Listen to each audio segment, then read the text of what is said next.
আসসালামু আলাইকুম রহমতুল্লাহি ওয়া বারাকাতুহু। কি অবস্থা সবাই, কেমন আছেন? আশা করি আপনারা সকলেই ভালো আছেন।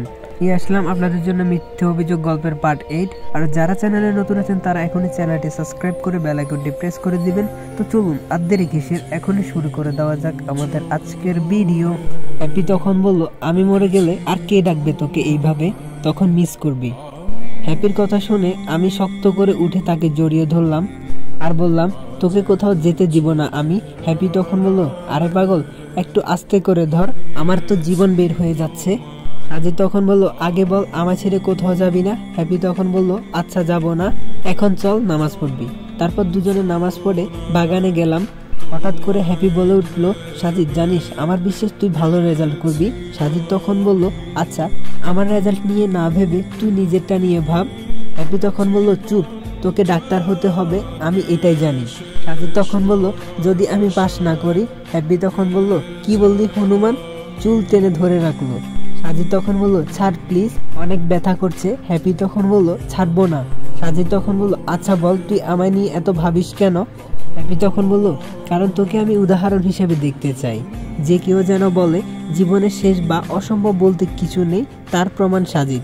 আমি আর বসে থাকতে পারলাম না, চলে আসলাম উঠে। এতটা মনের মধ্যে জায়গা করে যদি কিছু ওর হয় তাহলে আমি কিভাবে থাকবো? যে করে হোক আমাকে ওকে ভালো করতে হবে, বাকিটা আল্লাহর হাতে। ওর কিছু হবে ভাবলে মনে হয় নিজের নিঃশ্বাসটাই বন্ধ হয়ে আসে। আমার জীবনটাকে এত সুন্দর করে সাজিয়ে তুললো কোনো স্বার্থ ছাড়া। এসব ভাবতে ভাবতে হঠাৎ আন্টি এলেন। আন্টি তখন বলল, সাজিদ কি হয়েছে? আমি আমার চোখ থেকে পানি মুছে নিলাম। তারপর আন্টিকে বললাম, কিছু হয়নি আন্টি। আন্টি তখন বলল, আমি জানি তুমি হ্যাপির কথা ভাবছো, কিন্তু তুমি এই বিষয়ে না ভেবে তুমি যত তাড়াতাড়ি পারো পাসপোর্টের বিষয় নিয়ে কথা বলো, কারণ ওর যদি কিছু হয় আমি কি নিয়ে বাঁচবো? শেষ সম্বল তো ছিল শুধু আমার একটাই মেয়ে, আল্লাহ তাকেও নিয়ে যেতে চাচ্ছে। প্রতিটা মুহূর্ত মৃত্যুর যন্ত্রণা অনুভব করি আমি। সাজিদ তখন বলল, আন্টি আপনি এমন করে কান্না করবেন না, হ্যাপির কিছু হবে না, আপনি আল্লাহর প্রতি ভরসা রাখুন। এদিকে দুপুর 12টা বেজে গেল। হ্যাপি আমার কাছে এসে বলল, সাজিদ দেখ তো ইন্টারনেটের রেজাল্টটা বের হয়েছে কিনা। সাজিদ তখন বলল, এখনই পাওয়া যাবে। হ্যাপি তখন বলল, তাড়াতাড়ি দেখ। সাজিদ তখন বলল, আরে বাবা দেখবো তো, তুই এত পাগল হচ্ছিস কেন? হ্যাপি বলল, আচ্ছা সাজিদ তুই ডাক্তার হওয়ার পর প্রথম কাজ চিকিৎসা করবি। সাজিদ তখন বলল, তোর মাথায় কি সারাদিন শুধু আমাকে নিয়ে চিন্তা থাকে? বিয়ের পর তোর জামাইয়ের হাতে 3 বেলা নিয়ম করে পিটানি খাবি। হ্যাপি তখন বলল, আরে গাদা, এবার না হয় দয়া করে রেজাল্টটা দেখুন আর আমায় উদ্ধার করুন, আমাকে আবার একটা জায়গায় যেতে হবে। সাজিদ তখন বলল, কোথায় যাবি? হ্যাপি বলল, তোর কাছে সবকিছুর কফিয়ে দিতে পারবো না। তার কিছুক্ষণ পরে আমি অনেকটা ভয় নিয়ে রেজাল্টটা দেখলাম, তবে আমারটা না, হ্যাপিরটা। ওর রেজাল্ট ভালোই হয়েছে, 4.80। এখন আমার ভয় করছে আমারটা দেখার সময়, আল্লাহ জানে কি হয়। এই রেজাল্টের সাথে কত কিছু জড়িত, বিশেষ করে হ্যাপি, ওর সম্মান আর খুশি দুটো মিশে আছে এর সাথে। তার কিছুক্ষণ পরে আমার রেজাল্টটা হ্যাপির কথা মতোই হলো, আমি গোল্ডেন A+ পেয়েছি। আমার রেজাল্ট দেখে হ্যাপি আমার জড়িয়ে ধরে কান্না করে দিল আর আমাকে বলতে লাগলো, আজকের মতো খুশি আমি এর আগে কখনো হইনি, চল আমাদের একটা জায়গা যেতে হবে। সাজিদ তখন বলল, এখন আবার কোথায় যাবি? হ্যাপি তখন বলল, আমি মানত করেছিলাম তুই যদি গোল্ডেন A+ পেয়ে থাকিস তাহলে আমি এতিম বাচ্চাদের খাওয়াবো। হ্যাপির কথা শুনে আমি কি বলবো ভেবে পাচ্ছি না। মেয়েটার এত উদারতা দেখে একটা মানুষ কি করে এত উদার মনের মানুষ হতে পারে, সেটা এই পরিবারে না আসলে আমি বুঝতে পারতাম না। তারপর সন্ধ্যায় আমি আর হ্যাপি বের হলাম। নিচে এসে হ্যাপিদের গাড়ি করে চলতে লাগলাম। একটু পরে একটা জায়গায় আমি নেমে গেলাম। হ্যাপি তখন বলল, কি রে তুই নামছিস কেন? তুই আমার সাথে না গিয়ে আবার এখানে কেন নামছিস? সাজিদ তখন বলল, হ্যাঁ আমিও যাব, কিন্তু তুই যা, আমি একটু পরেই আসছি। হ্যাপি তখন বলল, আচ্ছা ঠিক আছে, কিন্তু তবে তাড়াতাড়ি আসবি। তারপর হ্যাপি চলে গেল এতিমখানায়, কিন্তু সাজিদ কেন নেমে গেল তা হ্যাপি জানে না। এদিকে সাজিদ একটা বড় শপিং মহলে আসলো। আসার পরে বাচ্চাদের জন্য কিছু শীতের জামা নিল, কারণ এখন ঠান্ডার সিজন।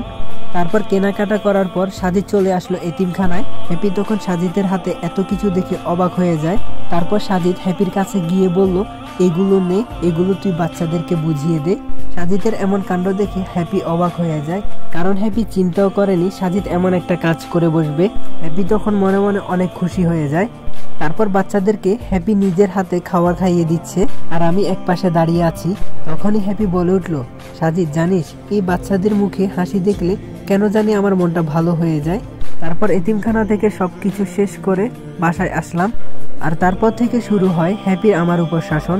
পড়া ছাড়া আর অন্য কিছু করার সুযোগ নেই। এদিকে আমাকে কালকে যেতে হবে পাসপোর্টের জন্য।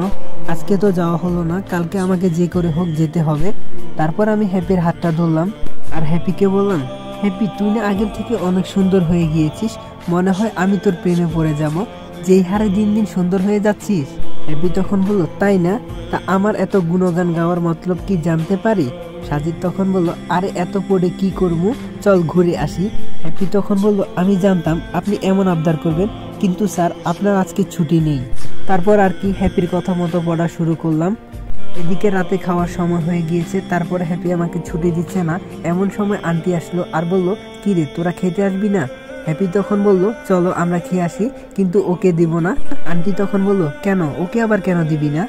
হ্যাপি তখন বলল, কারণ কি জানো মা, এত পড়ালেখা করে কি করব, তাই বলছি এত খাওয়া খেয়ে কি করবে।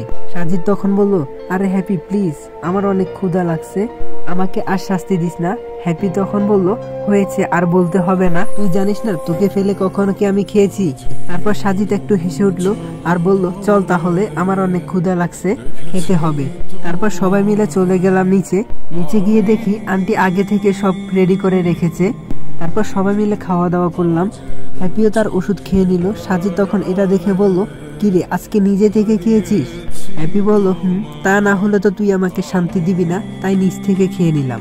সাজিদ তখন বলল, খুব ভালো করেছিস, এখন যা গিয়ে ঘুমিয়ে পড়। তারপর আমিও চলে যেতে লাগলাম। এমন সময় আন্টি আমাকে ডাকলো আর বলল, সাজিদ কালকে যেহেতু তুমি পাসপোর্টের জন্য যাবে, তার আগে একটা কাজ করো, তুমি হসপিটালে গিয়ে ডাক্তারের সাথে একটু কথা বলে নিও। সাজিদ তখন বলল, আচ্ছা ঠিক আছে। এই বলে সাজিদ তার রুমে চলে গেল। রুমে গিয়ে ঘুমিয়ে পড়লো। সকালে তাড়াতাড়ি উঠে গেল। এদিকে হ্যাপি এখনো ঘুমাচ্ছে, তাই সাজিদ হ্যাপিকে আর ডাকলো না, চলে গেল হসপিটালে। হসপিটালে গিয়ে ডাক্তারের সাথে সব পরামর্শ শেষ করে যেই না চলে আসবো, ঠিক এমন সময় পিছন থেকে কেউ একজন ডাকলো, সাজিদ। পেছনে তাকিয়ে দেখি হুইল চেয়ারে বসে আছে আমার মা আর মেঘলা। এটা দেখার পর ভিতরটা মোচড় দিয়ে উঠলো। আম্মুর এই অবস্থা দেখি, আগের থেকে কত রোগা হয়ে গিয়েছে উনি, আর সাথে দেখা যাচ্ছে হুইল চেয়ার, হাঁটতেও পারে না মনে হয়। এমন সময় মেঘলা আম্মুকে আমার সামনে নিয়ে আসলো।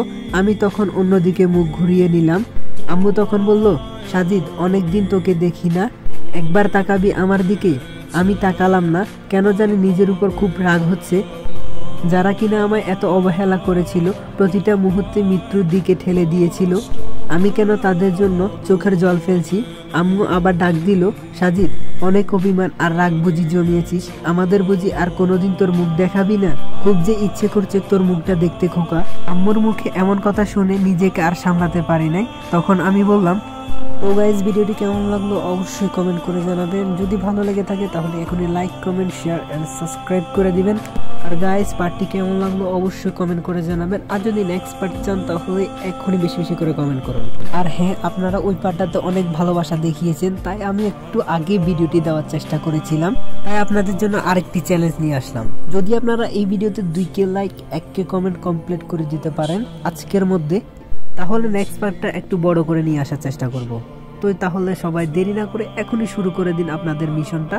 আর যারা চ্যানেলে নতুন তারা চ্যানেলটি এখনই সাবস্ক্রাইব করে বেল আইকনটি প্রেস করে দিবেন। তো সবাই ভালো থাকবেন, সুস্থ থাকবেন, খোদা হাফেজ।